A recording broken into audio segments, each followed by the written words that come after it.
Había pedido el día jueves, les recuerdo a los que estuvieron y a los que no, que si podían leer el libro de Ruth, porque el libro de Ruth es un libro que se lee muy fácilmente, es un libro muy cortito, pero a pesar de que es un libro corto, pequeño, en cuanto a extensión literaria se refiere, es un libro muy grande en cuanto a su grandeza espiritual. Encontramos unas lecciones realmente maravillosas, ¿eh? Así que en esta tarde vamos a disfrutar de la exposición de la palabra a través del libro de Ruth y vamos a orar en este momentito para pedir la bendición del Señor. Queremos, como siempre, dar la bienvenida a todos, especialmente a los que probablemente esta tarde estén por primera vez. Yo veo caras nuevas en esta tarde, espero que estén a gusto, que estén cómodos y que podamos disfrutar todos de la palabra del Señor en este momento. Padre Celestial, te damos muchas gracias por este tiempo hermoso de alabanza, de adoración que hemos tenido. Gracias, Padre, por este lugar que tú nos has provisto para alabar y adorar tu nombre. Queremos pedirte en esta tarde que bendigas, Señor, este estudio de tu palabra, que seamos buena tierra donde pueda ser sembrada tu bendita y poderosa palabra. Quita todo obstáculo, todo impedimento, abre nuestra mente, nuestro corazón, nuestro oído espiritual, para que podamos aprender y descubrir las maravillas de tu palabra, Señor. Ponemos delante de ti, pedimos tu bendición, que todo cuanto aquí se haga y se diga sea para tu gloria y tu honra. Gracias también por los hermanos de diferentes naciones que en este momento a través de internet están en sus hogares, en sus países, también escuchando tu palabra. Bendícelos también a ellos y a todos y a cada uno de nosotros. Aquí estamos para aprender de ti. En el nombre de tu amado Hijo Jesús. Amén y amén. Vamos al libro de Ruth, por favor, rápidamente. Ya se han leído unos versículos en esta tarde. Para los que han leído el libro, saben perfectamente que es un libro que está a continuación de la historia de los jueces, lo cual no significa que ya la historia de los jueces pasó al pasado, a la historia, y comienza una etapa nueva, sino que la historia de la familia de Elimelech y su esposa, Noemí, y de sus hijos, se lleva a cabo durante el período de los jueces. La mayoría de los comentaristas dicen que pudo ser, por lo que a continuación les voy a leer, que lo que le ocurrió a Elimelech y a Noemí y a su familia fue probablemente durante el tiempo de Gedeón, el juez llamado Gedeón. Por una sencilla razón, porque dice en el libro de los jueces que durante el tiempo de Gedeón, el pueblo de Israel hizo lo malo ante los ojos del Señor. Y el Señor ya les había dicho muy claramente que una de las cosas que le podían ocurrir en el futuro, que de hecho ocurrió, es que vendría hambre a la tierra. Y curiosamente, si leemos la historia de todos y de cada uno de los jueces, que es una historia de casi 300 años, muy larga, encontramos que en el tiempo, en el periodo de Gedeón, fue cuando hubo hambre. Dice que eran los madianitas, que subían de su país, subían de la parte donde ellos estaban, y dice que subían justamente en el tiempo de la cosecha y arrasaban con todo. Dejaban al pueblo muerto de hambre, el pueblo entró en una crisis económica, la gente se tuvo que ir al monte a esconder en cuevas, y es cuando ellos claman al Señor y el Señor levanta a Gedeón. Así que ya nos hemos situado. La historia que vamos a contar esta tarde se llevó a cabo probablemente durante el tiempo del juez llamado Gedeón. Los personajes principales que aparecen en el capítulo 1 ya los conocéis. Elimelech, que es el padre de la familia, cuyo nombre significa mi Dios es rey. Eli, mi Dios, Melech, rey. El nombre de su esposa es Noemí, significa dulce, significa placentera. Tenía dos hijos. El mayor se llamaba, como dice aquí, versículo 2 de Ruth capítulo 1, Malón y Kelión. Malón significa débil, enfermizo. Probablemente era un joven, un niño que desde pequeñito fue muy enfermito, y los padres lo vieron así muy flaquito, muy raquítico, y le pusieron este nombre que espero que no se le ocurra ponerle a ninguno de ustedes a sus hijos. ¿Cómo se llama el niño? Enfermito, debilucho. Y el otro no se queda atrás. El otro, Kelión, significa abatido o consumido. Dicho en términos modernos, el hecho polvo de la familia. ¿Qué familia? Bueno, ellos viven en una pequeña población llamada Bet-Lehem, cuyo nombre significa la casa del pan, en la provincia de Judea, el mismo pueblo donde tiempo más tarde nacería el rey David y donde mucho tiempo después nacería nada más y nada menos que el Mesías, el Señor Jesucristo. Ellos ven que el país está pasando por un momento terrible, diríamos hoy en día de paro, de crisis, de pobreza, de miseria, y deciden irse a vivir al extranjero, concretamente a Moab. ¿Qué país sería hoy en día Moab? Bueno, sería el territorio que ocupa Jordania, ¿vale? Hay muchos lugares desde Israel, estando uno viajando por la carretera de Israel, que lo que separa a Jordania de Israel es simplemente la frontera natural del río Jordán y la frontera natural del Mar Muerto. Si tú estás en Israel y ves perfectamente Jordania enfrente de ti. Bueno, pues a ese país llamado Moab, en aquel momento, es donde Elimelech dice, bueno, vámonos de aquí porque aquí nos vamos a morir de hambre, no hay trabajo, no, hay hambre, hay escasez, y se van a vivir a Moab. Los moabitas, como ustedes saben, es para situarnos un poquito, los moabitas eran descendientes de una de las hijas de Lot. Ustedes se acuerdan que cuando Sodoma y Gomorra fue destruida, las hijas de Lot pensaban que el único hombre que quedó vivo de toda la tierra era su padre. Y entonces ellas deciden emborrachar a su padre, mantienen relaciones con él, y de esa manera pues la raza humana no se extinguiría.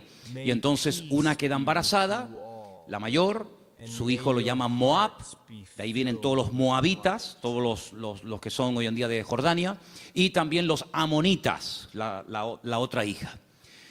Eran idólatras, el dios principal que se adoraba en Moab era Quemos, una idolatría terrible, y a ese lugar, simplemente porque hay trabajo, y simplemente porque hay comida, sin importarle el ambiente espiritual donde va a meter a su familia, allí se va Elimelech, el aventurero, y claro, con el paso del tiempo, lo que pareció o empezó muy bonito, termina en una auténtica tragedia.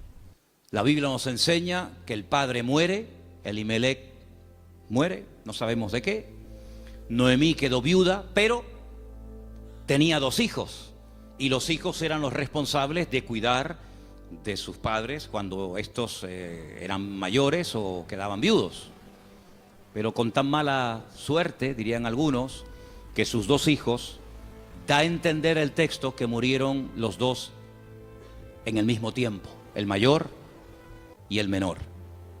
Los judíos entienden que esto fue una especie de castigo o de consecuencia de haber depositado su confianza en los campos de Moab en vez de en el Dios vivo. Y es que yo creo que problemas vamos a tener siempre durante toda la vida. Ahí no está la cuestión. La pregunta es, ¿cómo vamos a reaccionar los creyentes cuando tengamos problemas? Porque cómo reacciona la gente del mundo, ya lo sabemos. Pero ¿cómo debe de reaccionar un hijo, una hija de Dios, una familia cristiana, creyente en el Señor, cuando vienen tiempos difíciles? De paro, de enfermedad, de muerte, de separaciones de los padres o problemas económicos. ¿Cómo vamos a reaccionar ante la adversidad? Bueno, no se le ocurrió otra cosa a Elimelech que decir, vámonos de aquí y nos vamos a Moab y empezamos de cero. Bueno, esos eran sus planes, pero dice la Biblia que a veces nuestros pensamientos no son los pensamientos de Dios. Y allí, de la noche a la mañana, hermanos, aquello que empezó tan bonito terminó siendo una auténtica tragedia. 3 viudas: Orfa, la que se casó con uno de los hijos de Elimelech y Noemí; Ruth, la otra que se casó con otro hijo; y también Noemí. 3 mujeres solas ante el peligro. En aquella época no había pagas, ni había ayudas del gobierno ni del Estado para mujeres viudas. Ya el Señor en su palabra, como vamos a ver en esta tarde, había organizado un sistema para ayudar a los más necesitados, a los colectivos más desfavorecidos, como eran las viudas, los huérfanos, también, como no, los extranjeros. Vamos a verlo dentro de un momento. Pero Noemí decide regresar. Ahora, si ustedes han leído detenidamente el libro, se van a dar cuenta que lo más probable es que las propiedades, sobre todo las tierras que eran en su día de Elimelec, él las tuvo que vender o hipotecar para poder marcharse con su familia al extranjero. Eso es algo que ha hecho muchísima gente que han venido de otras naciones. Tal vez en esta tarde hay alguien aquí entre nosotros que dice, pues eso es lo que yo he tenido que hacer. He tenido que hipotecar mi casa o pedir un préstamo a un banco o vender un terreno que yo tenía en Bolivia, en Argentina, en Ecuador, en Brasil o donde fuera, para poder venir a España, a Europa y empezar una vida nueva. Evidentemente eso lo tuvieron que hacer ellas, porque después vamos a ver que efectivamente eso fue lo que pasó. Así que ya no tienen propiedades, ya no tiene marido, ya no tiene hijos, y ahora no solamente está viuda, sino que ahora ya tiene unos cuantos años encima, y el presente y el futuro es realmente terrible, terrible. Las dos nueras le dicen, no te preocupes, nosotras vamos a ir contigo, te vamos a apoyar, te vamos a sustentar, pero hay un momento en el que Noemí se vuelve y les dice las siguientes palabras. Estamos en Ruth capítulo 1. Noemí le dice en el versículo 8 a sus dos nueras, andad, volveos cada uno a la casa de su madre, que el Señor haga con vosotros misericordia, como la habéis hecho con los muertos, sí, con vuestros maridos y conmigo. Que el Señor os conceda hallar descanso, cada uno en la casa de su marido. Luego las besó y ellas alzaron la voz y lloraron. Realmente la tristeza, el desánimo, la depresión, la angustia, el miedo se había apoderado de estas tres pobres mujeres. Y ellas le dijeron, versículo 10, ciertamente nosotras, fijaros tan plural, nosotras iremos contigo a tu pueblo. Verso 11. Noemí les respondió y les dijo, volveos, hijas mías, ¿para qué habéis de ir conmigo? ¿Tengo yo más hijos en el vientre que puedan ser vuestros maridos? Volveos, hijas mías, e idos, porque yo ya soy vieja para tener marido. Y aunque dijese, esperanza tengo, y esta noche estuviese con marido, y aún diese a luz hijos, ¿habíais vosotras de esperarlos hasta que fuesen grandes? ¿Habéis de quedaros sin casar por amor a ellos? No, hijas mías, que mayor amargura tengo yo que vosotras, pues la mano del Señor ha salido para mí. Ellas alzaron su voz otra vez, lloraron, y Orfa besó a su suegra, mas Ruth se quedó con ellas. Ay, amigo, ya se produce una ruptura. Ya no son las tres las que están como una piña, al fin y al cabo las tres tienen un denominador común, son viudas, tan solas en la vida, sino que ahora dice la Biblia que una de ellas, Orfa, cuyo nombre significa terca o testaruda, toma una decisión. Y entonces la decisión que toma es volver a la casa de su familia. Noemí le dijo, he aquí tu cuñada se ha vuelto a tu pueblo y a sus dioses, vuélvete tú tras ella. A mí me llama la atención que la Biblia destaca no solamente el hecho de que ella vuelve a su familia, lo cual en cierto sentido es lógico, ¿verdad? Y normal, sino que añade algo que es muy significativo. Dice, ella se ha vuelto a su casa, a la familia de sus padres y a sus dioses. Yo dije al principio en la introducción que en Moab no se adoraba al Dios de Abraham, de Isaac y de Jacob. No era el Dios vivo al que se adoraba. Eran idólatras. Adoraban como Dios principal a Quemos, seguramente a otros más, a Baal, a Astarot, y sabe Dios a quién más. Por lo tanto, cuando ella se va a la casa de su familia, vuelve otra vez a practicar y adorar los dioses que probablemente, no tenemos 100% de seguridad para asegurar esto, ella había dejado de adorar durante el tiempo que estuvo casada con uno de los hijos de Noemí. Ella vuelve otra vez atrás y vuelve otra vez, permítame la expresión, es una expresión bíblica, vuelve otra vez al vómito. Y a mí me hace recordar la historia de Orfa. No voy a hablar mucho de ella, pero sí quisiera destacar que, ¿saben a quién me recuerda Orfa? Cuando estaba preparando todo esto para el día de hoy compartir con ustedes, me venía a la cabeza el joven rico. ¿Os acordáis de la historia del joven rico? Un chico aparentemente que quería saber la verdad, que quería crecer, que quería respuestas a sus preguntas y a sus dudas. Y cuando el mismísimo Señor Jesucristo le dice, tú has hecho esto y esto y esto y esto, y está muy bien, pero yo observo, yo noto que a ti te hace falta una cosa en la vida. Y te voy a decir qué es lo que a ti te hace falta. Y se lo dice, y dice que se puso muy triste y dio media vuelta y se marchó, y ahí acaba la historia del joven rico. A pesar de que el Señor le dijo algo tremendo, ven conmigo, pero él no estuvo dispuesto a pagar el precio. Viendo Noemí que una de sus nueras se ha vuelto atrás a sus dioses, a su antigua vida, le dice a la otra que le queda, a Ruth, versículo 15, he aquí tu cuñada se ha vuelto a su pueblo y a sus dioses, vuelve tú tras ella. Y ahora viene una de las declaraciones más hermosas de toda la Biblia. Versículos que mucha gente sabe de memoria, porque son una declaración muy profunda de lo convencida que estaba, de lo dispuesta que estaba Ruth de no dar marcha atrás. Los leo, versículos 16 y 17. Ruth le dice, no me ruegues que te deje y me aparte de ti, porque a donde quiera que tú fueres, iré yo. Donde quiera que vivieres, viviré. Tu pueblo será mi pueblo, y tu Dios será mi Dios. Donde tú murieres, moriré yo, y allí seré sepultada. Así me haga el Señor y aún me añada, que solo la muerte hará separación entre nosotras dos. ¿Cuántos dicen amén? Y allí se van estas dos mujeres. Claro, lógicamente Noemí es mucho más mayor que Ruth, pero allí emprende una aventura rumbo a lo desconocido. Se va Ruth a un país que no conoce, solamente de oídas, donde las costumbres, la religión, por decirlo de alguna manera, las leyes son completamente diferentes a la cultura, al país en el cual ella ha vivido durante toda su vida. Pero allí se va dispuesta a adorar al Dios de Noemí. Podríamos decir, en términos que nos podamos entender en esta tarde, que Ruth verdaderamente lo que decide es convertirse, no solamente ayudar y no dejar abandonada a su suegra, sino convertirse al Dios de su suegra y lógicamente también de su marido y en su momento de su suegro. Tu pueblo será mi pueblo, tu Dios será mi Dios. El Dios monoteísta, el Dios que no acepta que se adore a otros dioses aparte de Él, sino que, como dice en su palabra, al Señor tu Dios adorarás y a Él solo servirás. ¿Cuántos dicen amén? Allí se va Ruth rumbo a lo desconocido.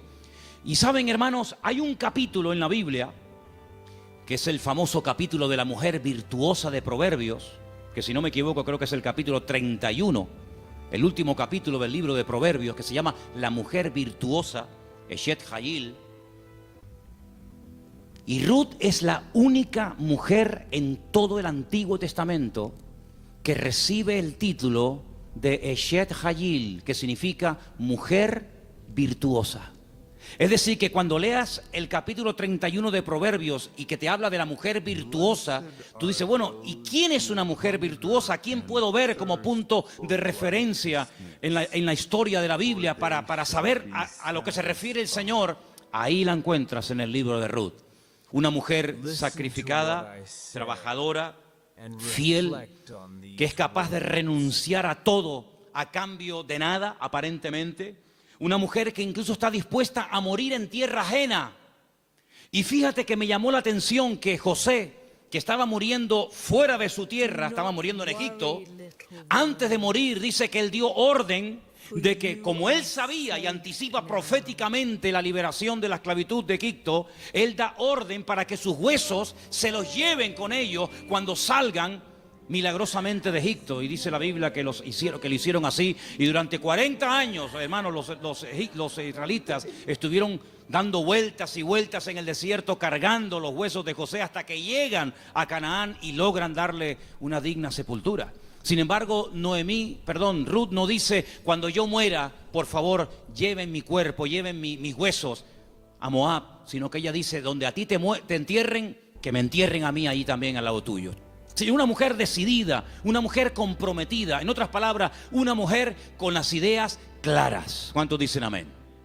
¿Cómo vamos a reaccionar frente a la adversidad? Porque si huyeron de Israel, de Betlehem, huyeron a Moab para buscar una mejor vida, ahora la tortilla se ha dado la vuelta. Ahora cuando regresan, ya sin marido y sin hijo, y con unos cuantos años encima, sola, viuda y sin recursos, hipotecada hasta las cejas y con otra nuera que la acompaña, pues no piensen ustedes que el retorno fue mejor que la ida. Es más, dice la Biblia que cuando las vieron entrar por el pueblo de Betlehem, toda la ciudad se echó a la calle diciendo, madre mía, podríamos utilizar el refrán popular nuestro que dice, ¿quién te ha visto y quién te ve? La mujer salió, o las mujeres salían al encuentro a saludarla y le decían, Noemí, Noemí, tantos años sin saber de ti, vienes sin marido, vienes sin hijo, vienes enferma, golpeada, herida por la vida. Y ella decía, no, por favor, no me llaméis nunca más, no me llaméis más Noemí, porque yo no tengo placer, no tengo contentamiento, ya no me alegra, ya no me llena nada en la vida. Por favor, llamadme Mará, Mará, que significa mujer amargada o afligida. ¿Qué te parece? Y ahora uno dice, bueno, ¿y ahora qué? ¿Ahora qué? ¿A qué se van a dedicar estas mujeres? Ahora sí quiero que vayamos al libro de Levítico, donde hay unos versículos que pocas veces se leen, pero vamos a ver que son muy interesantes, porque en ese pasaje de Levítico, capítulo 19, del 9 al 10, no sé si ustedes lo tenían buscado, ¿no? Okay. Capítulo 19 de Levítico, vamos a leer una ley que solamente existía en el pueblo de Israel en aquel tiempo, y es una ley tan extraordinaria, tan increíble, que fue lo que ayudó en cierto sentido a restaurar la vida de Ruth y de Noemí en aquel nuevo país para ella.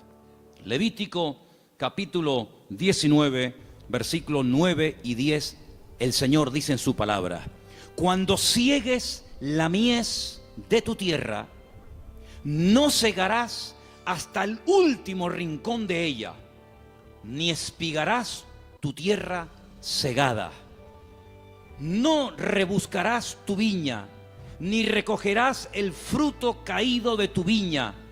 Para el pobre y para el extranjero lo dejarás, dice el Señor. ¿Qué es lo que hacía la gente? Cuando iba a coger la cosecha, arrasaban con todo. Y si se caía un racimo de uvas, o se caía una espiga de trigo, o de cebada, o de lo que fuera, daban marcha atrás y lo recogían. Y si alguien se metía en aquel campo después del tiempo de la siega, estaba pelado, no había nada. Sin embargo, el Señor dice, ustedes van a ser diferentes. Esto es una ley donde el Señor muestra su amor y su compasión por el pobre, por el huérfano, por la viuda, por el extranjero, por el que no tiene prácticamente ningún recurso para buscarse la vida, como el caso de Ruth y de Noemí. Ustedes cuando vayan a segar, no sean avariciosos, no quieran acapararlo todo. Oye, si se cae una espiga, déjala. Si hay un rinconcito que no quieres, digamos, cosecharlo, meter la hoz, déjalo ahí en un rinconcito, para que cuando ustedes terminen, pues puedan entrar los que no tienen tierra, los que no tienen trabajo, las viudas, los extranjeros, los pobres, los huérfanos, y puedan de alguna manera conseguir algo para llevarse a la boca. Y eso es lo que utiliza Ruth. Como ella sabe, evidentemente por los labios y por la influencia buena de Noemí sobre ella, le dice, vete a espigar, vete hoy a buscar la vida. Noemí, ¿a dónde va a ir la pobre? Si la pobre ya está vieja, está enferma, está cansada, está desanimada, pero allí se va Ruth. Y si ustedes han leído el libro, dice que se va antes de la salida del sol y cuando llega la noche aún está espigando en el campo. Es increíble.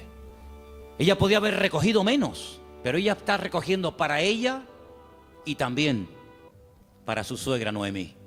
Y hay un momento en el que la invitan a comer. El dueño del terreno, un tal Booz, del cual hablaremos ahora, dice que pregunta, dice, ¿esta mujer quién es? Dice, esta es la nuera de Noemí, lleva todo el día trabajando. Dice, denle de beber agua. Y cuando llega la hora del almuerzo, cuando llega la hora de la comida, la Biblia dice que la invitan a comer. Y ella dice que comió hasta saciarse, pero hay un momento en el que le sobra comida y en vez de tirarla a la basura, como la mayoría de la gente hace cuando le sobra comida, dice que ella la guarda.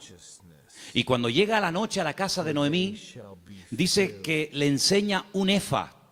Un efa son 35 kilos. en este caso de cebada, y dice, mira, esto es lo que yo hoy he espigado, después lo he tenido que desgranar para hacer la harina, y no solamente eso, sino que te traigo la comida que me sobró al mediodía, te la traigo para que tú comas.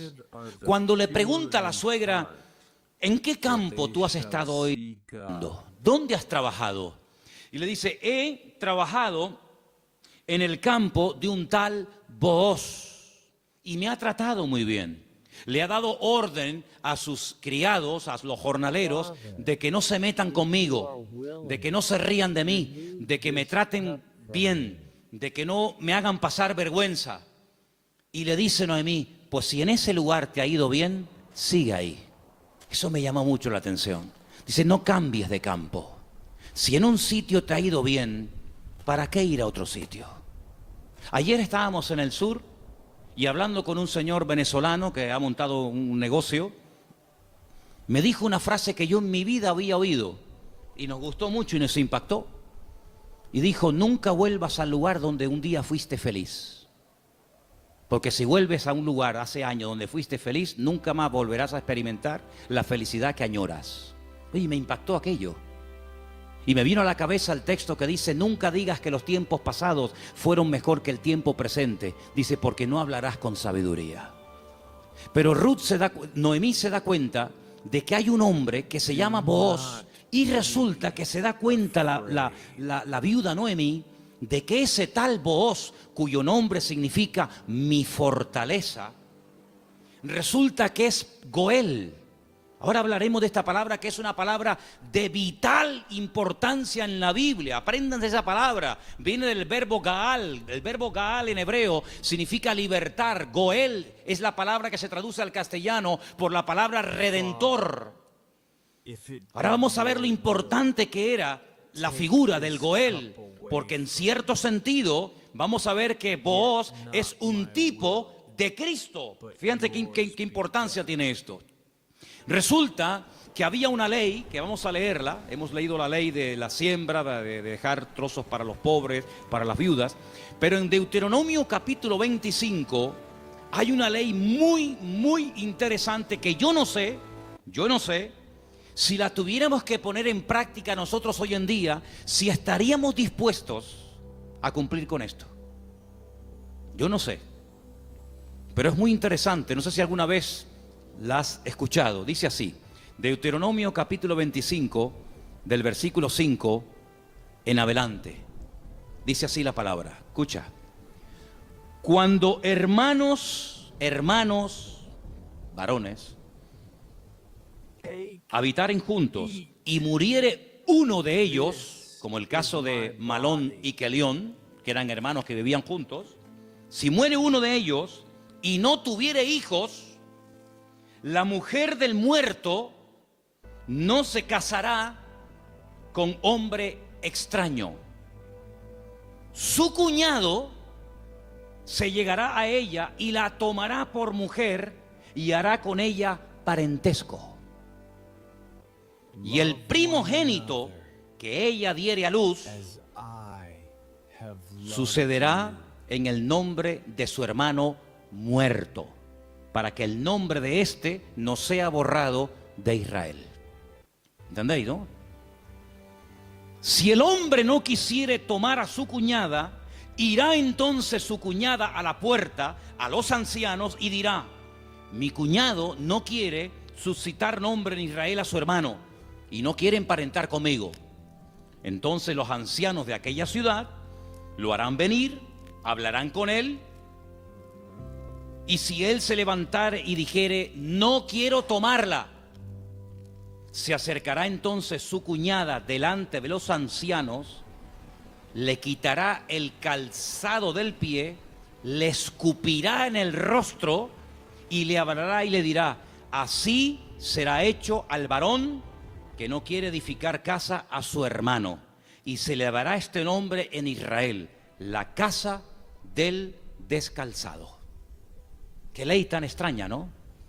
Dos hermanos y uno de ellos muere sin haber tenido hijos, y para que no se olvide o para que no se quede su nombre borrado en la historia, el hermano vivo, que es el Goel, el Redentor, tenía que casarse con la viuda, y el primer hijo que naciera de esa relación es como si fuera hijo del hermano difunto, para que de esa manera se perpetuara su nombre y para que de esa manera las herencias y las tierras no se diluyeran en el espacio y en el tiempo.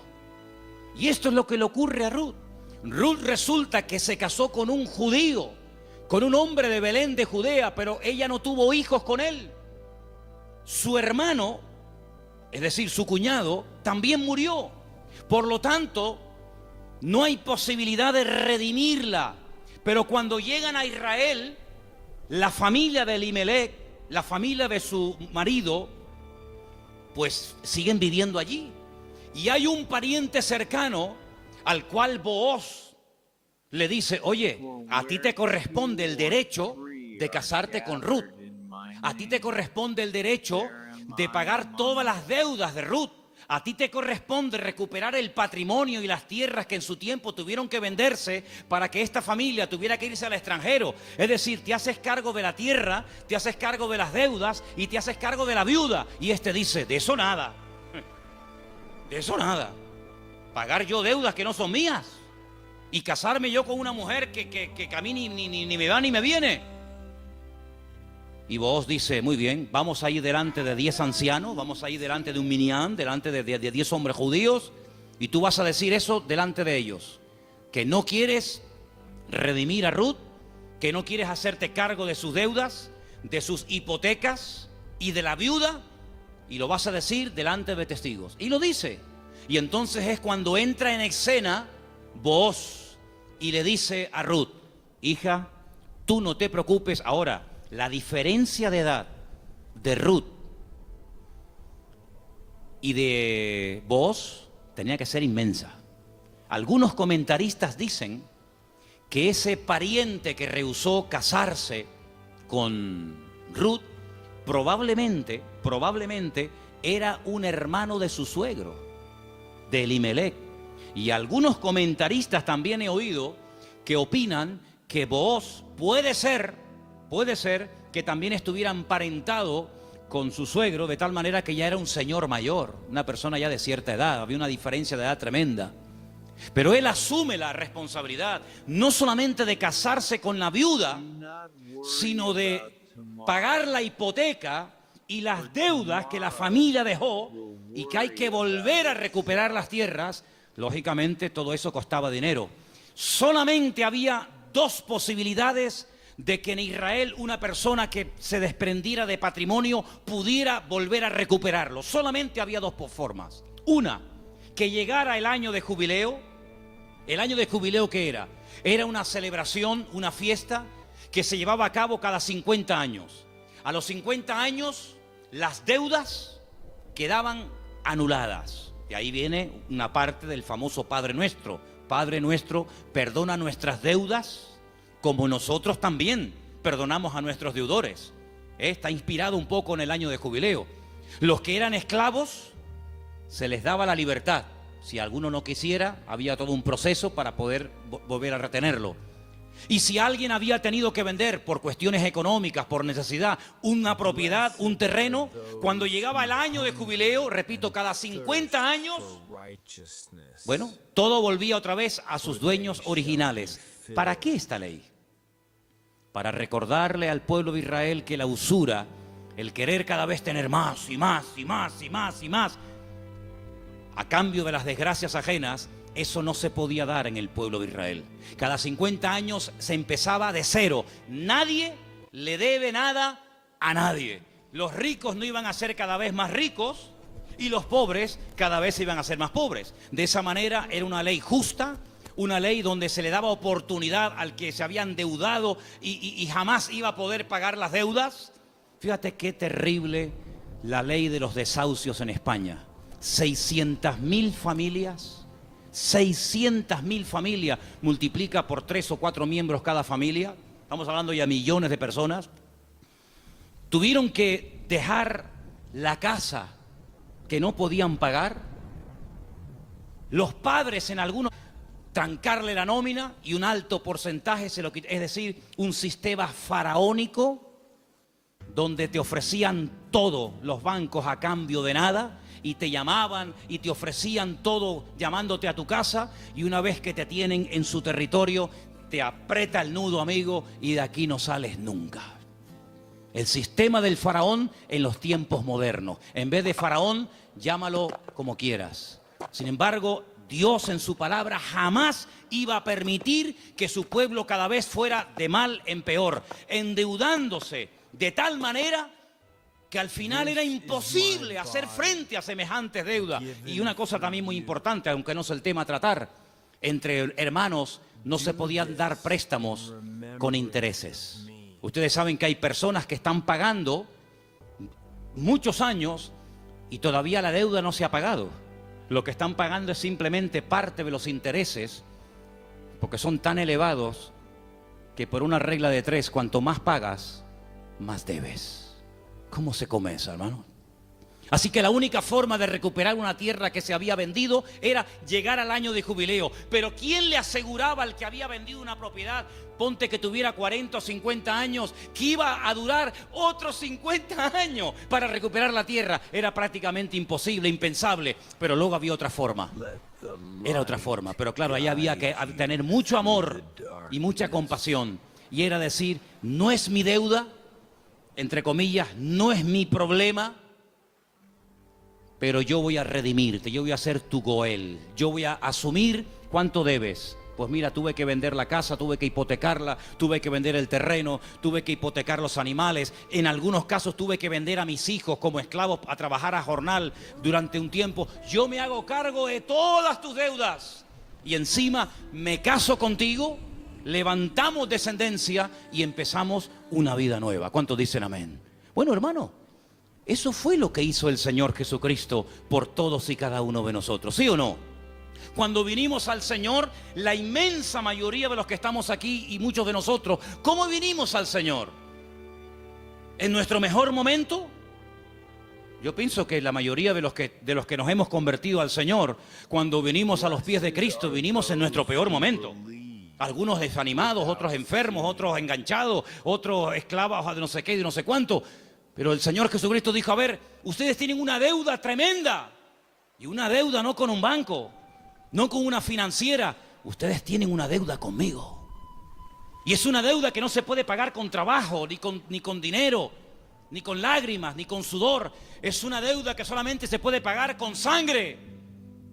Pero no cualquier sangre, sino con la sangre preciosa de Jesucristo. Y vuestra miseria, vuestra hipoteca, vuestra crisis material y espiritual, yo me hago cargo de ella.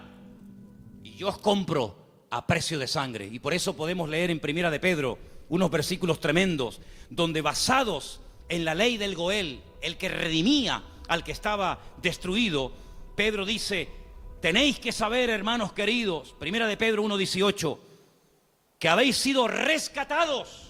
Eso fue lo que hizo Booz por Ruth, rescatarla, redimirla.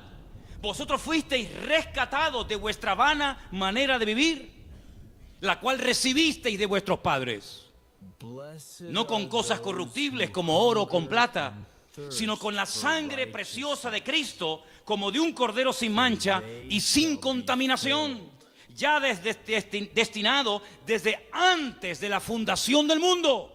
Cristo, antes de que existiera Adán y Eva, antes de que existiera el jardín del Edén, Él sabía que un día iba a venir a este mundo a morir en la cruz por los pecadores. Desde antes de que el mundo existiera, ya Él sabía que su destino iba a ser ese.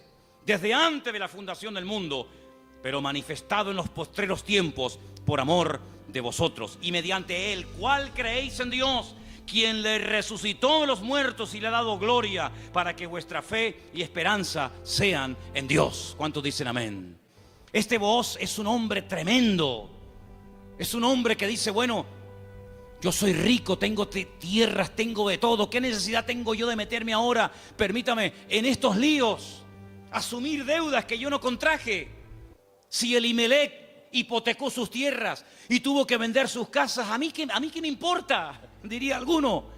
Y si tuvo que irse al extranjero a buscarse la vida, y si allí murió él y sus hijos, y ahora hay una serie de mujeres que están las pobrecitas sin nada en la vida, ¿yo qué tengo que ver con todo esto? Pero Booz no es un hombre frío, insensible. Booz es un hijo de Dios. Y los hijos de Dios tenemos corazón, no solamente cabeza. ¿Cuántos dicen amén? Hay que tener corazón. Hermanos, en las vestiduras del sumo sacerdote, que las tenéis ahí si queréis ver cómo eran. El sumo sacerdote llevaba en su pecho los nombres de la familia de Israel, las tribus de Israel: Judá, Benjamín, Zabulón.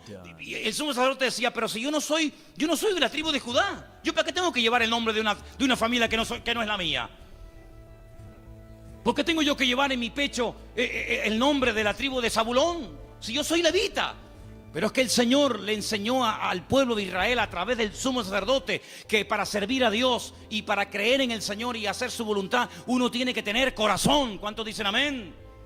Hay tanta insensibilidad, hermano, incluso en el pueblo de Dios. Sí, dicen que España es un país muy solidario, el país de más donaciones de órganos del mundo. Sí, está muy bonito.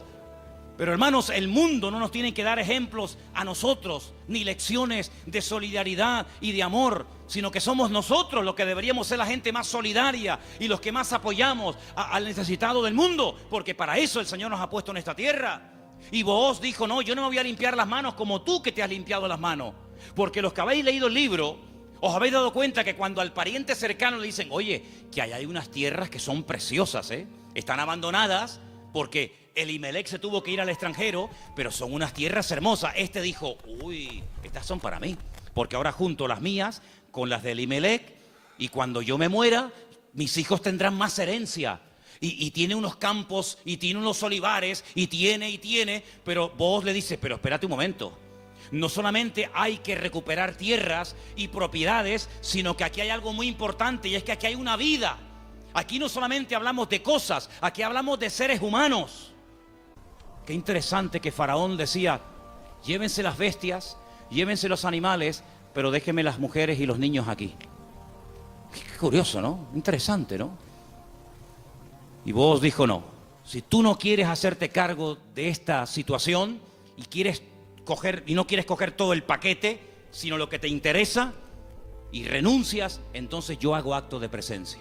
Y ahí entra Booz en escena, y dice la Biblia que se casan. Y desde el momento en el que Ruth entra en contacto con Booz, su vida cambió radicalmente. Pero yo pregunto: ¿y este hombre tan bueno, tan solidario, con un corazón de oro, que sin comérselo ni bebérselo, se encuentra de la noche a la mañana teniendo que asumir una responsabilidad tremenda de atender a una viuda, con lo que eso conlleva, de atender también a una suegra que no era la suya, pero que viene en el paquete también incluida, de tierras, de hipoteca? Este pedazo de hombre, ¿de dónde salió? Algunas hermanas solteras que están orando para tener un compañero, un varón en la vida, dice: pero Señor, súpleme un Booz. ¿Dónde están esos hombres? Bueno, yo no sé dónde están, pero yo te digo una cosa: yo sé de dónde salió este. ¿Sabes de quién es hijo Booz? ¿Tú te acuerdas cuando un día el general Josué le dice a dos de sus soldados: vamos a entrar a Canaán, cosa que Moisés no logró hacer? A nosotros nos corresponde ahora entrar y tomar posesión de la tierra.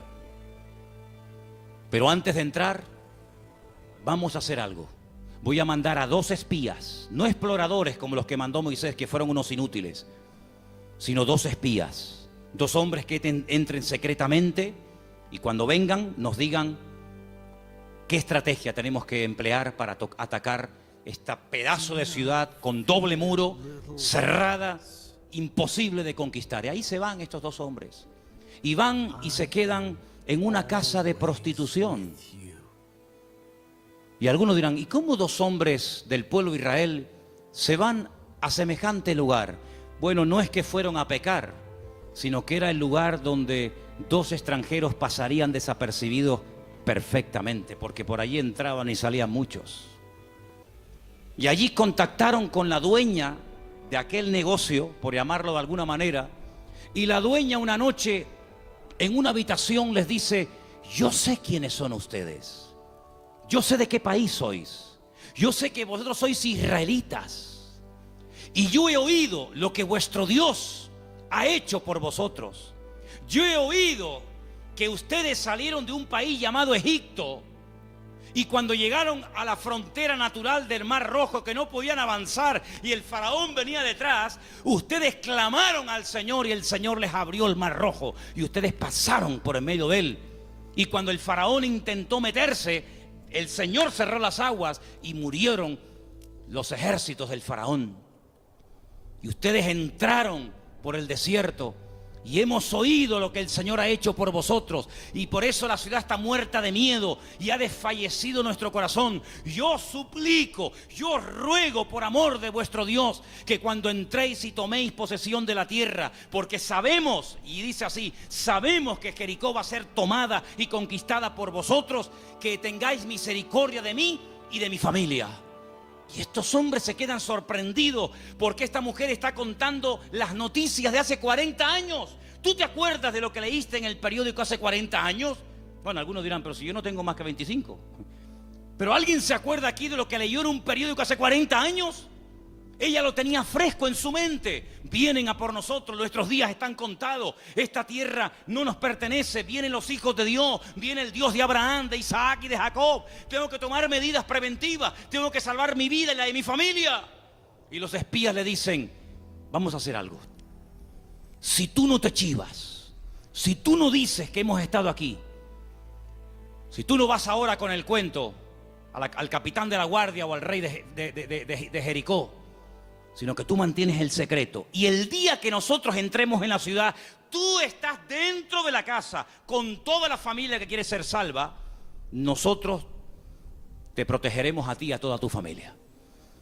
Y como va a ser esto algo tremendo, porque aquí va a haber una conmoción, un terremoto, esto va a ser un cataclismo terrible, y una ciudad tan enorme, para saber diferenciarla de tantas casas, coge este trapo de color rojo, lo amarras ahí por fuera de la ventana. Yo le diré a los soldados cuando entren a tomar posesión de Jericó, que donde hay un trapo rojo colgado ahí en la ventana, ahí no entren, que esa es la casa de Rahab la ramera. Y dice la Biblia que ella vivía entre un trozo del muro y el otro, entre muro y muro. Toda la ciudad cayó. No cayeron los muros de Jericó, hermano, ¿sí o no? Cayeron los muros de Jericó, pero la casa de Rahab no cayó. Pero no estaba en el muro. Pero el que confía en el Señor verá cómo caen a su lado 1000 y 10.000 a su lado. Mas a ti no llegará, dice la Biblia. Toda la ciudad cayó, hermano, como añicos. Pero la casa de Rahab se quedó ahí. Y ella se va a vivir con su familia al pueblo de Israel. Y se casa, dice la tradición, con uno de aquellos espías que se llamaba Salmón. No es que se casó con un pescado. Se casó con un señor que se llamaba Salmón. Y queda embarazada. Y cuando da a luz, nace nada más y nada menos que un hijo que le pusieron Booz. Ay, amigo, así que Booz era el hijo de Rahab, la de Jericó. Sí, amigo. ¿Qué te parece? ¿Cómo una persona puede cambiar la vida cuando pone su mirada y su confianza en las manos del Señor? De ser una mujer como era en Jericó, a lo que llegó a ser cuando lees el árbol genealógico, los antepasados de Cristo, en Mateo capítulo 1, te encuentras que en el árbol genealógico de nuestro Señor Jesucristo aparece nada más y nada menos que Rahab, aquella mujer salvada milagrosamente de la destrucción de la ciudad de Jericó. Es que en el libro de Ruth hay algo que predomina, hay un hilo conductor que lo encuentras por todas partes, y es que nuestro Dios es un Dios que es un especialista en restaurar vidas destrozadas. ¿Cuántos dicen amén? No solamente es un Dios que echa fuera demonios y un Señor que levanta al caído, y un Dios que sana a los enfermos y que salva a los pecadores, sino que es un Dios que le encanta restaurar vidas destrozadas, y cuanto más difícil, mejor lo hace. ¿Cuántos dicen amén? Dile al que está a tu lado, nuestro Dios es un Dios que restaura las vidas. Aleluya. Nuestro Dios restaura las vidas. Aleluya. Vos, el Goel, el Redentor, asume sus responsabilidades, sabe que el primer hijo va a ser considerado no como suyo, sino como hijo del difunto, del marido de Ruth, pero no le importa. No le importa, porque él no se quiere llevar la gloria en ningún momento, sino que él quiere hacer la voluntad del Señor. aunque el precio a pagar sea ese. Y por querer preservar el nombre, la memoria, el recuerdo del primer marido de Ruth, este hombre pasa a la historia por ser un gran hombre de Dios. ¿Te das cuenta? Lo que uno siembra es lo que uno cosecha. ¿Cuántos dicen amén? Ahora, no solamente el Goel, el Redentor, era el responsable de pagar las deudas del difunto y recuperar las tierras y casarse con la viuda, sino que hay un elemento que quiero mencionarlo de pasada, no aparece en el libro de Ruth, pero lo quiero comentar, y es que era el responsable de vengar la sangre. Era el vengador de la sangre. Es decir, si por ejemplo al marido de Ruth lo hubieran matado, en vez de morir de una enfermedad, como aparentemente parece que murió, lo hubieran matado, Booz tenía la obligación de vengar la sangre del marido de Ruth. Era el que vengaba la sangre derramada inocentemente por cualquier persona. Pero eso no lo quiero tocar, pero también entra dentro de la responsabilidad del Goel. Ahora, hay 3 versículos que vamos a leer en esta tarde que son muy bonitos y muy interesantes, y por favor presten atención. Salmo 119, 154. Defiende mi causa y redímeme, vivifícame con tu palabra. Vuélvelo a leer otra vez, por favor. Defiende mi causa y redímeme, vivifícame con tu palabra. La figura del Redentor, la figura del Goel, estaba tan impregnada en la cultura judía, en la cultura bíblica, que los salmistas, los que escriben salmos y otras porciones de la Biblia, conociendo la importancia de este personaje tan trascendental para poder restaurar vidas destruidas, se inspiran en esa figura, y entonces el salmista, que seguramente es el autor del Salmo 119, el rey David, dice: redímeme, sé tú mi Goel. Fíjate qué importante era la figura del Goel en aquellos tiempos. Proverbios 23:11, por favor. Porque el defensor de ellos es el fuerte, el cual juzgará la causa de ellos contra ti. Ahí está, el Señor haciendo las veces del fuerte, del protector, del que cuida, del que redime, del que ayuda a levantar al que ha tropezado y caído. Realmente es algo realmente extraordinario. Y el último texto, Isaías 41:14.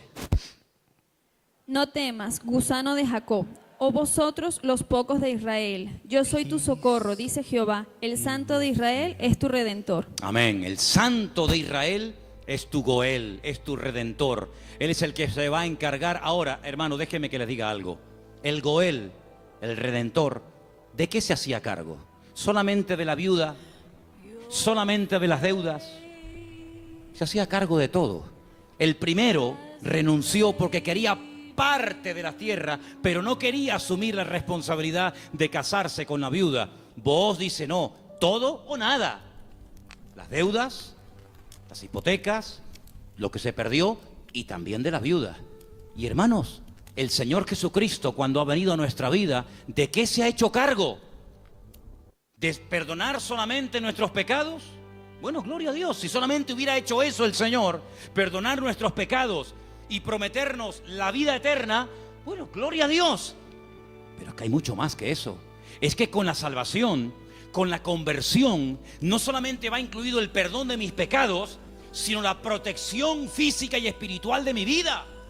Y Él ha prometido suplir todas mis necesidades. ¿Por qué? Porque es mi Redentor, porque es mi Goel. ¿Quién iba ahora a darle comida y vestido y atender y cuidar y mimar y amar a Ruth? Pues tú, que para eso te has casado con ella, el Goel, el Redentor. Bueno, pues eso es lo que el Señor ha hecho con nosotros. En ciertos sentidos, como que se ha casado Dios con su pueblo. A su pueblo le llama su cuerpo. Ese cuerpo tiene una cabeza que es Cristo, y Él es el que se encarga de todos y de cada uno de los detalles de nuestra vida. Entonces, yo no entiendo cuando hay creyentes que tienen una fe muy grande para una cosa y luego para otro dudan. Pero que el Señor se ha hecho cargo y ha comprado todo. Tus deudas, tus enfermedades, tus desánimos, tus miedos, tus angustias, tus complejos, tu pecado, todo lo ha comprado el Señor. Y Él va a hacer una obra total y completa en la vida de todos y de cada uno de nosotros. ¿Cuántos dicen amén? Hermanos, en el capítulo 3 del libro de Ruth, en el versículo 1, me llamó la atención leyendo. Yo estuve leyendo en hebreo todo el libro, y hay palabras que parecen que son muy, muy interesantes. Pero hay una que particularmente me llamó la atención. En el versículo 1 dice: después le dijo su suegra Noemí: hija mía, ¿no te he de buscar hogar para ti, para que te vaya bien? Es decir, Noemí dice: yo voy a hacer todo lo posible para que tú a mi lado tengas algún día tu propio hogar. Y busqué la palabra hogar en hebreo. Y la palabra que aparece en el versículo 1, aquí traducida por hogar, es la palabra Manoah. Y cuando yo veo en el texto que pone Manoah, le digo a Elena: Elena, ¿no hay un personaje en la Biblia que se llama Manoah? Y me dice: sí. ¿Quién era Manoah? Sí, señor. Muy bien, hermano. Era el padre de Sansón, Manoah. Y digo, voy a buscar lo que significa Manoah.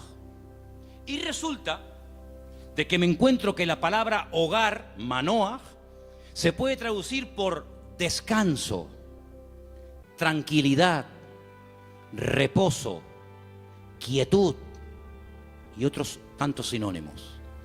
Y me pongo a buscar versículos en la Biblia, solamente vamos a leer 2. Me pongo a buscar versículos en la Biblia donde aparece la palabra Manoah y me quedé sorprendido, porque una de las primeras veces que aparece la palabra Manoah, traducida aquí en el texto castellano-español por la palabra hogar, es en Génesis 8:9, y os vais a quedar sorprendidos porque tiene que ver con un pájaro, tiene que ver con un animal. ¿Lo tenéis? Génesis capítulo 8, versículo 9, y dice así. ¿Lo tienen, chicas? ¿Sí? Vamos. Y no halló la paloma donde sentar la planta de su pie, y volvió a él al arca, porque las aguas estaban aún sobre la faz de la tierra. Entonces él extendió su mano y tomándola, la hizo entrar consigo en el arca. Noé no podía consultar el parte meteorológico, no tenía ordenador dentro del arca, no tenía WhatsApp y decir: oye, por ahí donde tú vives. Bueno, es que no podía decir eso, porque es que no había nadie con vida fuera del arca. ¿Y cómo consulto? ¿Cómo me atrevo yo a abrir la puerta del arca y si se me entra el agua adentro? Llevaba un año dentro de aquel barco. ¿Salgo o no salgo? Es que antes de salir hay que tomar medidas preventivas. No te tires a la piscina si no hay agua. No, hermano, eso es fe. No, eso es locura. Eso no es fe. Usted va a la piscina y está vacía. Pero usted, hermano, el justo por la fe vivirá. Y yo le diría: descanse en paz, hermano. ¡Pum! Ahí se quedó el hermano. Uy, le falló la fe. No, le falló la cabeza. Eso no es fe. Eso es un disparate. La fe no es locura. La fe es certeza. Es convicción. No es disparate, ni locura, ni emoción, ni sentimiento. Es seguridad de que lo que voy a hacer, mi Dios me ha dicho que lo haga. Ahora, una cosa es que el Señor me diga: tírate a la piscina, pero no hay agua. Si tú me lo dices, yo me tiro. Pero si tú no me lo dices, yo no me tiro ni loco. ¿Cuántos dicen amén? Muy bien. Noé dice: la única forma de comprobar es mandando una paloma. Y dice que abrió la ventana, la única ventana que había en el arca, suelta la paloma, y dice que la paloma no halló lugar donde reposar. Claro, estaba todo anegado en agua. Todavía no había bajado el nivel de las aguas. Y ahí aparece la palabra Manoah. No había reposo. No había un lugar donde poder decir: bueno, aquí me quedo y aquí crío mis polluelos y aquí me hago mi palomar y no sé qué, no sé cuánto. No había. ¿Por qué? Porque las circunstancias todavía no estaban preparadas para salir del arca. Y otro versículo muy conocido, que ustedes se lo saben de memoria, donde aparece la palabra Manoah, es en el Salmo 23, versículo 2. Leamos, si queréis, el 1 y el 2. Salmo 23, 1 y 2. Que se lo saben de memoria, ¿sí o no? Que dice... Vamos, dale. Jehová es mi pastor, nada me faltará. En lugares de delicados pastos me hará descansar. Junto a aguas de reposo me pastoreará. Junto a aguas de reposo, allí donde hay calma, donde hay quietud, allí me pastoreará el Señor. Una de las características del Señor es que lo que hace el Señor trae al corazón reposo, tranquilidad, paz. ¿Cuántos dicen amén? Donde hay paz, está el Señor. Donde no hay paz, dudo mucho de que el Señor esté. El apóstol Pablo le decía a los corintios: lo que yo les he enseñado es para poner orden en la iglesia, porque esto me lo dijo el Señor que compartiera. Porque en nuestras iglesias lo que caracteriza a nuestras congregaciones es el orden. Pero si alguien quiere ser contencioso, allá él. Por lo tanto, hermanos, lo que Noemí le está diciendo a su nuera, Ruth, es que el anhelo de su corazón es que Ruth logre tener algún día un reposo, que logre tener un sitio de tranquilidad donde sea feliz. Y por eso se traduce por la palabra hogar. Y yo pregunto una cosa: ¿y tu hogar cómo está esta noche? ¿Tu hogar es un lugar de reposo? ¿Tu hogar es un lugar de calma y de quietud y de paz? Porque si no lo es, la culpa no la tiene Pedro Sánchez, que dimitió ayer. ¿O también se la vamos a echar a él? La culpa no es de la izquierda ni de la derecha. Cuando no hay shalom bay, como dicen los judíos, cuando no hay paz en el hogar, ¿quién tiene la culpa? La cabeza. Así que la responsabilidad principal del hombre en el hogar es traer paz al hogar. Y si no la hay, ya sabes lo que tienes que hacer. Entra en tu aposento y tu Padre que te ve en lo secreto te recompensará en público. Si no tienes recompensa en público, es porque hace mucho tiempo que no estás en lo secreto, en lo escondido con Dios. ¿Cómo reaccionamos ante la adversidad? Es el título del mensaje de hoy. ¿Cómo reaccionamos cuando algo va mal? Siempre tenemos la tendencia de echarle la culpa a algo o a alguien. Si no es el pastor, es la mujer del pastor. Si no es la derecha, es la izquierda. Si no es el frío, es el calor. Si no es el que se fue, es el que se quedó. Siempre buscamos un chivo expiatorio al que echarle la culpa.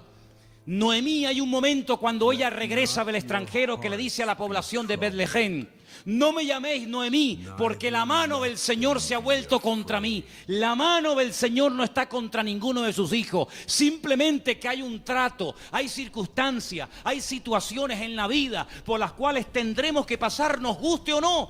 Pero no tenemos que tener ningún temor, porque lo que permita el Señor en nuestra vida, todo absolutamente está bajo la mano y el control de nuestro Dios. ¿Cuántos dicen amén? Y eso fue lo que consiguió Ruth. Un hogar de paz, de quietud y de calma. Y quiero terminar leyendo unos versículos del libro de Ruth, capítulo 4, versículo 11, que fue la bendición que pronunciaron, la bendición que le dieron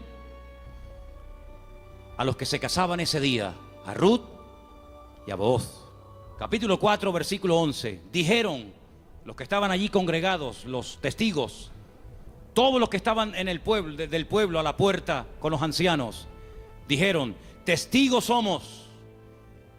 El Señor haga a la mujer que entra en tu casa como a Raquel y como a Lea, las cuales edificaron casa de Israel, y tú seas ilustre en Efrata y seas de renombre en Belén, y sea tu casa como la casa de Fares, el que Tamar dio a luz a Judá, por la descendencia que de esta joven te dé el Señor. Y Booz tomó a Ruth, y ella fue su mujer, y se llegó a ella, y el Señor le dio que concibiese y diese a luz un hijo. Y hermanos, los últimos versículos del libro de Ruth dicen así, el verso 21: Salmón, el papá de Booz, es decir, el suegro de Ruth, engendró a Booz. Booz engendró a Obed, que significa servidor, el que sirve al Señor. Qué bonito, ¿eh? Obed engendró a Isaí, e Isaí engendró a David. Luego, si no me equivoco, Ruth fue bisabuela, ¿sí?, del rey David. ¡Qué cambio, hermanos! ¡Qué cambio! ¿Cómo empieza el libro? Una familia destruida, una familia que no sabe a dónde disparar, que no sabe a dónde irse. Miseria, hambre, he tenido que hipotecar la casa, he tenido que vender los terrenos, sin nada. a la aventura, ¡ala! Nos vamos a Moab. Y sin tener en cuenta que el Señor prohibía categóricamente la unión entre el pueblo de Israel y otras razas, resulta que sus hijos, hombre, claro, ¿con quién se casaron Kelión y Maleón? ¿Con quién se casaron los hijos de Noemí y los hijos de Elimelech? ¿Con quién? Pues con mujeres del país donde fueron a vivir. Sí, ese es el futuro que le vas a dar a tus hijos. Si con la cosa de darle un mejor futuro material, has traído la ruina espiritual a tu casa. Claro, ya sabemos que Dios toma lo destruido, lo roto, lo que no es, para hacer maravillas. Pero ¿para qué te vas tú a Moab? ¿Te vas a meter en la boca del lobo? No, es que ya hay trabajo. ¿Y tus hijos? ¿De quién se van a enamorar? ¿Con quién se van a casar? Con mujeres idólatras. La primera responsabilidad de un padre en una casa con sus hijos, más que darle estudios y una buena carrera, es darle un futuro espiritual a sus hijos. Y Moab, dicho sea de paso, no era el mejor lugar para llevar a una familia a vivir. Prueba de ello que mira cómo terminaron. Muertos todos. Todos terminaron muertos, del padre hasta el hijo mayor y hasta el hijo menor. Gloria a Dios que por ahí aparece la misericordia del Señor y que a través de Booz la familia vuelve a remontar vuelo y vuelve a recuperar el ánimo y la esperanza. Pero hermanos, no es tiempo de experimentos. No es tiempo de será por aquí, será por allá, será esto. Vamos a descubrir los principios establecidos por el Señor en su palabra. La vida de un cristiano no es un laboratorio donde hacemos experimentos. Será esta, será aquella, será fulano, será mengano. Vamos a orar seriamente al Señor. Encomienda al Señor tu camino. Confía en Él y Él hará. Aleluya. Y no te impacientes por motivo del que prospera en su camino, porque pronto serán cortados y como la hierba verde se secarán, dice la palabra. En otras palabras, aprendamos a esperar en Dios. Mira, consiguió más, mucho más, en poco tiempo Ruth y Noemí, en la tierra donde el Señor estaba, que todos los años que Elimelech se pagó en el extranjero, que no le sirvieron absolutamente para nada. La respuesta no estaba en Moab, la respuesta estaba en Belén, más cerca de ellos de lo que se imaginaban. Y yo solamente quiero decirte algo. ¿De dónde viene el Señor Jesucristo? Los antepasados de Cristo, ¿quiénes son? ¿No son Obed? ¿No es Booz? ¿No es Rahab? ¿No es Ruth?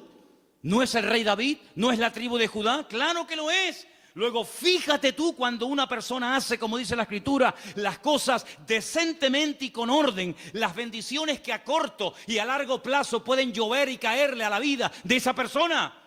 Por lo tanto, hermano, no te precipites. Espera en el Señor, porque el libro de Ruth es muy pequeñito, 4 capítulos, pero es tan grande en lecciones. Y sobre todo, júntate con el que te puede edificar. Pégate como una lapa. Ustedes saben lo que es una lapa, ¿verdad? Pégate como una lapa a la persona que te puede bendecir. Le dice, y termino, Noemí a Ruth, no te separes de vos. Esta noche quiero explicar esto porque puede ser que algunos lo leyeron y dijeron, pero ¿qué le estaba proponiendo la suegra? Dice, esta noche vístete bien, úngete, ponte tus mejores vestidos, lávate, averigua dónde está durmiendo Booz, en la era, tú vete a la era. Cuando él esté dormido, tú te pones a sus pies. Y uno está diciendo, pero bueno, ¿qué le está proponiendo Noemí? Era la forma de la época de recordarle al Goel, oye, hey, que estoy aquí, por si no te has dado cuenta. Dice que ella se acurruca a los pies de Booz y a medianoche, cuando seguramente Booz toca el cuerpo de Ruth, se asusta y dice, ¿pero tú quién eres? No le pudo encender la luz, era todo oscuro y dice, yo soy Ruth la Moabita. Te recuerdo que tú eres el Goel, extiéndeme tu manto. Y entonces ahí es donde él se da cuenta de que en la vida no solamente es tener tierras y criados, sino que hay una responsabilidad muy cerca de ti, la cual tienes que asumir. Y entonces, hermanos, cuando Noemí se entera de todo esto, le dice, tú confía porque este hombre no dejará pasar mucho tiempo hasta que arregle este asunto. ¿No lo habéis leído en el libro esta semana? Tú ahora confía, tú ya has hecho tu parte. Claro, tú no puedes ir sucia a la presencia de Booz. Cuando tú vas a presentarte ante la presencia del Señor, tienes que lavarte. Lo que hacía el sumo sacerdote, lavarse afuera en el lavacro, las manos, los pies, el cuerpo, para luego entrar a la presencia del Señor. Tú haces exactamente lo mismo que hacía el sacerdote, pero tú lávate. ¿Por qué? Porque si tú vas oliendo mal y quieres conquistar y quieres llamar la atención a Booz, sí, se la vas a llamar, pero se la vas a llamar mal. Vas a decir, oye Ruth, ¿no te podrías lavar un poquito, por favor? Vístete bien, arréglate. Haz tu parte y tú tranquila, tú ya has hecho lo tuyo. Yo te aseguro de que este hombre no dejará pasar mucho tiempo hasta que este tema sea solucionado. Hermanos, si esa era la confianza que tenía Noemí en Booz, al ser un hombre de Dios, que al percatarse, al estar informado de una situación que solamente él podía solucionar, ¿cuánto más nuestro Padre Celestial nos dará las cosas que nosotros pedimos y pedimos con fe si sabemos esperar en Él? No dejará pasar mucho tiempo el Señor hasta decir, yo asumo mis responsabilidades y mi responsabilidad es ser tu pastor, proveer tus necesidades, cuidarte y protegerte todos los días de tu vida. Si Booz se encargó de Ruth, ¿cómo no se va a encargar nuestro Goel, nuestro Redentor, nuestro Rey de Reyes y Señor de Señores, de tus hijos, de tu esposa, de tu trabajo, de tu salud, de tu familia, cuando Él es el Señor Todopoderoso que todo lo sabe, todo lo conoce y ni siquiera hemos abierto la boca y ya el Señor sabe lo que mi vida necesita? Por lo tanto, ese fuerte aplauso a nuestro Goel, a nuestro Redentor, a Él la gloria. Él cuida de mi vida, aleluya. Fuerte ese aplauso al Señor. Él cuida de nuestra vida, hermanos. Amén. Amén. Amén. Amén. Amén. Amén. Aleluya. Cierra tus ojos, hermano. La paloma volvió por la tarde, después de dar vueltas y vueltas y vueltas y no encontrar un lugar donde poder posarse y descansar. Noé entendió que aún no era el tiempo. Pero ¿sabes qué? Ya nosotros no vamos a dar vueltas y vueltas y vueltas buscando, como dijo Pedro, ¿a dónde vamos a ir si solamente tú tienes palabras de vida? Aleluya. La búsqueda ya se detuvo hace tiempo, cuando nos dimos cuenta de que bebiendo de los pozos de esta vida siempre volvíamos otra vez a tener sed, hasta que probamos el agua viva de nuestro Dios. El que bebe de este agua volverá a tener sed, pero el que bebe de mí nunca más volverá a tener sed. Bendito sea tu nombre, Señor. Ahí donde estás, cierra tus ojos, inclina tu rostro, habla con tu Goel, habla con tu Redentor. Dile, Señor, hazte cargo de mi vida, Señor. Hazte cargo de mi casa, de mi familia, de mis hijos.